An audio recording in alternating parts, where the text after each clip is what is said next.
Shalom peuple de Dieu, shalom à vous tous qui nous suivez de partout où vous êtes. Je suis Dim de Jessie. Bienvenue dans cette rubrique Dino Pasteur où nous allons devoir expliquer quelque chose à propos de la pensée que le Seigneur nous a mise à cœur, qui est fondamentale pour que l'Église de Dieu, tout chrétien, puisse les savoir. Alors la thématique, ou si vous voulez, les thèmes que je propose tout de suite, c'est comment faire prospérer ton travail. Comment faire prospérer ton travail. Si vous lisez dans Proverbes chapitre 14, le verset 23, la Bible dit « Tout travail procure l'abondance, mais les paroles en l'air conduisent à la disette. » Et si nous lisons dans Proverbes chapitre 6, le verset 6, je peux lire au nom du Seigneur « Va vers la fourmi, paresseux considère ses voies et devient sage. Elle n'a ni chef, ni inspecteur, ni maître. Elle prépare en été sa nourriture. Elle amasse pendant la moisson de quoi à manger. Paresseux, jusqu'à quand seras-tu couché? Quand te lèveras-tu de ton sommeil? Un peu de sommeil, un peu d'assoupissement, un peu de croiser les mains pour un peu dormir, et la pauvreté te surprendra comme un rôdeur et la disette comme un homme en armes. La petite portion des critiques que nous venons de lire nous amène à expliquer comment est-ce qu'il faut faire pour pouvoir prospérer son travail. Allez, comme nous l'avons dit, que faire pour prospérer dans son travail? Pour cela, j'ai prévu pour vous 4 éléments essentiels. Le premier élément, il faut savoir associer Jésus. Le deuxième élément, il faut savoir donner son temps à Jésus. Troisième élément, il faut travailler la journée et non la nuit. Quatrième élément, il faut avancer en plein eau. Le peu d'éléments que je viens de vous citer, peuple de Dieu, nous l'avons tiré dans le livre de Luc chapitre 5, le verset 1er. Si vous lisez, vous descendez un tout petit peu en bas. Là, on nous parle de Pierre. Pierre Simon, donc, qui était un pêcheur de poissons. Pierre était en train de faire sa pêche normalement comme il fait toujours. Si on doit parler de Pierre en matière de pêche, on dirait que Pierre était comme une forme de docteur en pêche. Il avait l'expérience, il avait l'expertise de la pêche. Il savait donc qu'est-ce qu'il faut faire pour que la pêche puisse réussir. Il avait toutes les techniques possibles, il avait toutes les méthodes, il avait toutes les stratégies possibles pour pouvoir réussir sa pêche. Mais figurez-vous les amis, il est arrivé un jour où Pierre devait faire sa pêche comme d'habitude. Il a fait sa pêche toute la nuit. Or, selon les principes de la pêche, il faut pêcher pendant la nuit. Parce qu'on dit pendant la nuit, les poissons qui sont dans les profondeurs remontent aux surfaces et on a la facilité de pouvoir les capturer. Et là, Pierre, il a fait son travail normalement comme il a l'habitude de le faire. Il a travaillé péniblement. Et la Bible dit, il n'a rien y arrivé le matin.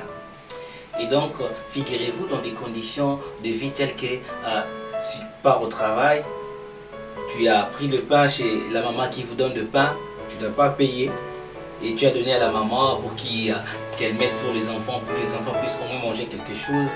Et Pierre, je me dis, si Pierre avait fait une telle chose, et qu'il s'était endetté à gauche à droite, et il a dit à ces personnes-là, en allant à sa pêche, il dit, demain matin, dès que je vais venir, le problème sera réglé.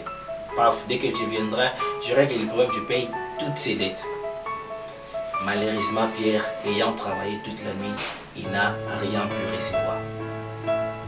Oh, mais j'aime ce qui se passe le matin. Bien aimé, quel que soit ce qui se passe la nuit dans ta vie, quel que soit le temps que la nuit prend, la Bible dit, le soleil finit par apparaître.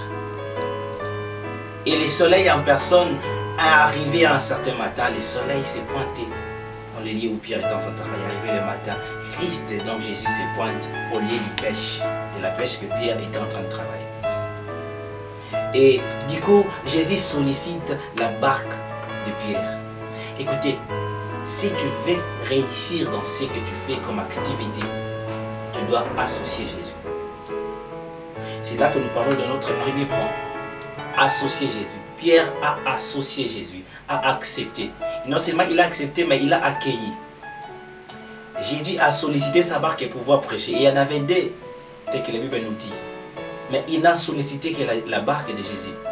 Tu ne sais pas pourquoi Jésus insiste beaucoup plus sur toi et non pas sur l'autre. Tu ne sais pas pourquoi est-ce que Jésus est aussi rigoureux par rapport à ton cas que par rapport au cas du voisin. Et donc Pierre a accepté, il a accueilli Christ. Nous devons avoir la mentalité d'accueil, de pouvoir accueillir les gens. Jésus s'est mis à prêcher la bonne nouvelle dans la barque de Pierre. On ne sait pas, toi et moi, combien d'heures exactement Jésus avait fait dans la barque de Pierre en train de prêcher la bonne nouvelle. Il a parlé, il a parlé, il a parlé. Vous savez déjà qu'une personne qui n'a pratiquement rien réussi, c'est une personne qui est abattue, il est déçu. Et du coup, tu es en train de prêcher, ce travail que tu fais dans sa barque et tout, si tu le prends trop de temps, il risque de te rappeler. Tu le prends trop de temps, il dit, messieurs, mais moi je dois aller à la maison, qu'est-ce que tu fais là? Mais Pierre ne l'a pas dit. Il a manifesté tout son accueil, il en est allé jusqu'au bout. Il a fait preuve d'un cœur qui sait recevoir. Et Jésus a prêché la bonne nouvelle. Après qu'il ait prêché la bonne nouvelle, bien aimé, Jésus a vu combien Pierre l'avait accueilli, combien Pierre l'avait accepté. Ces services que Pierre a rendus à Christ a poussé à Christ à son tour de lui rendre un autre service. Oui. Ce que tu rends comme service à Jésus poussera à Jésus d'en faire autant pour toi. Mais j'aime quand lui fait. Quand lui fait, c'est au-delà de ce que nous imaginons qu'il peut faire. Et Jésus donc a dit à Pierre, maintenant tu as travaillé la nuit que tu n'as rien reçu, jette les filets. Jeter les filets quoi? Là où j'ai travaillé, figurez-vous, c'est là, le même endroit, la même place. Jésus dit, jette les filets. Et j'aime encore Pierre, cette attitude. Pierre, c'est quelqu'un qui avait l'attitude très positive. C'est pourquoi il pouvait risquer de dire à Christ, je veux te suivre où tu iras, là où tu mourras, je mourrai. C'était quelqu'un qui avait de très bonnes intentions. Il a facilement accepté. Il dit, sur ta parole, je jetterai les filets. Il a jeté les filets. Il a donné son temps à Christ. Selon notre deuxième élément, aussi notre deuxième vérité. Il a donné son temps à Christ. Nous devons savoir donner notre temps à Christ, à Jésus, à Dieu. Donner notre peu de temps à lui. Évidemment, nous devons savoir arriver à faire l'équilibre dans ce que nous faisons. Pas trop de repos, pas trop de travail. Nous devons faire les justes milieux. Autant nous travaillons, autant nous devons, n'est-ce pas, prier. C'est comme nous, on dit dans notre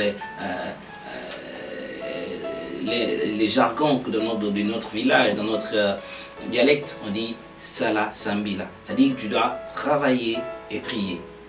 Tu ne dois pas laisser la prière dominer jusqu'à un certain point où tu travailles peu, tu es là en train de coucher sur ton oreiller. Non, tu dois, en même temps que tu travailles, en même temps que tu dois aussi prier. Faire les justes équilibres. Et le troisième point, il faut travailler pendant la journée et non la nuit. Savoir travailler pendant la journée et non la nuit. Ce que j'appelle la journée ici, c'est travailler avec Christ.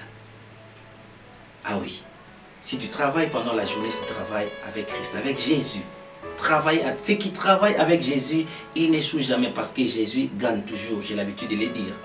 Mais ceux qui travaillent pendant la nuit, ils échouent. La nuit ici, ce que je considère, c'est qu'ils travaillent sans Jésus. Ceux qui travaillent dans la négligence. Ceux qui travaillent tout en ne mettant pas tous les sérieux possibles. Ceux qui travaillent dans les magouilles, ceux qui travaillent en volant, ceux qui travaillent en détournant l'argent du trésor public. Tu détournes l'argent du trésor public. Combien de détournements n'attendons-nous pas de gauche à droite? Tel a détourné l'argent et des sommes faramineuses. Ça, c'est travailler pendant la nuit. Et donc, dans ces genres de conditions, bien aimé, tu ne pourras que récolter l'échec. Quand bien même les gens verront, apparemment tu es en train de prospérer, mais il viendra un temps où tout cela seront calcinés comme des chaumes. Quatrième élément, il faut avancer en plein eau. Avancer en plein eau, c'est travailler avec perfection. Nonobstant ce que tu peux avoir comme occupation, ce que tu peux avoir comme tâche à gauche à droite, mais lorsque tu t'engages dans une activité, tu dois savoir le faire avec soin, de peaufiner, de faire ce travail avec tout ton cœur. Travailler à la perfection. Je ne sais pas quelle activité tu fais, Je ne sais pas quel travail, dans quelle entreprise tu travailles. Je ne sais pas, tu es chef d'une entreprise, tu es mère dans une maison. N'importe laquelle activité que vous faites, vous devez le faire avec tout votre cœur. Vous devez le faire avec perfection.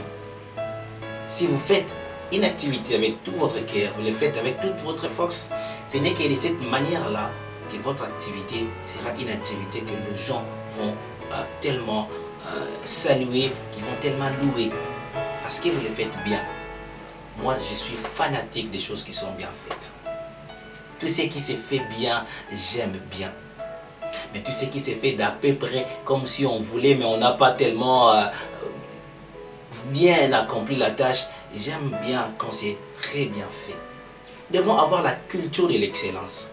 On ne doit pas aller vaille-que-vaille. On doit bien cibler notre point focus pour pouvoir donner un travail qui est digne, donner un travail meilleur, donner le meilleur de nous-mêmes. Et donc, bien aimé, si vous savez appliquer ces 4 éléments que je viens de vous citer tout à l'heure, vous serez en mesure de pouvoir faire prospérer votre travail. Car tout travail procure l'abondance, selon Proverbe 14, verset 23. Que Dieu vous bénisse, que votre travail soit béni et puisse prospérer avec Jésus. Que Dieu vous bénisse.